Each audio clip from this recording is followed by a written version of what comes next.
করেছিল, মা আমার উপর রাগ করেছিল, এমন কোনো ব্যাপার না। কিন্তু আমি যখন দরজা ধাক্কাছিলাম, তারপরে ধাক্কানোর পরে খোলা হলো। হ্যাঁ, পল্লবী চৌধুরী।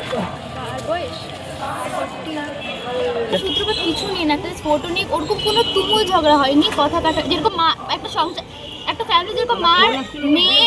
হ্যাঁ, ফোনের থেকে আমি জানতে পেরেছি, একটা ফোন এসেছিল, অনেক এসে ফোন এসেছিলো, সেই হিসাবে থেকে আমি জানতে পেরেছি বাড়িতে এরকম তুমুল করে ঝগড়া, এরকম মা আর মেয়ের মধ্যে এরকম একটা নর্মাল কথা কাটাকাটি লাগে, সেরকম লেগে আবার সব ঠিক হয়ে গেছিলো।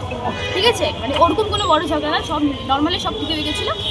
কিন্তু আমি জানি না, একটা অন্য নাম্বার থেকে একটা লোকের ফোন আসছে, নাম্বার ফোন এসেছিলো, বলেছিল দেখতে কী হয়েছে। তারপরে আমি যাই, আমি ছিলাম না ঘরে। আমি তো কিছু বলতে পারবো না, আমার তো এখানে বাড়ি না। আমার বাড়ি উত্তর শান্তিনগর, এটা আমার মামাতো বোন হয়, আমি শুনে আসছি। এটা আমার মামা আমার ভাইয়েরা বলতে পারবে, সেটা তো আমি বলছি। হাজবেন্ড আসবে, জানবে করবে না করবে, এখনো কোনো কারণে জানা যায়নি। আমি আজকে শুনলাম, আমি কিছুই বলতে পারবো। গতকাল রাতের ঘটনা কখন ঘটনা আমি কিছুই বলতে পারবো না, আমি এখনই শুনে এই যে এখন আসলাম।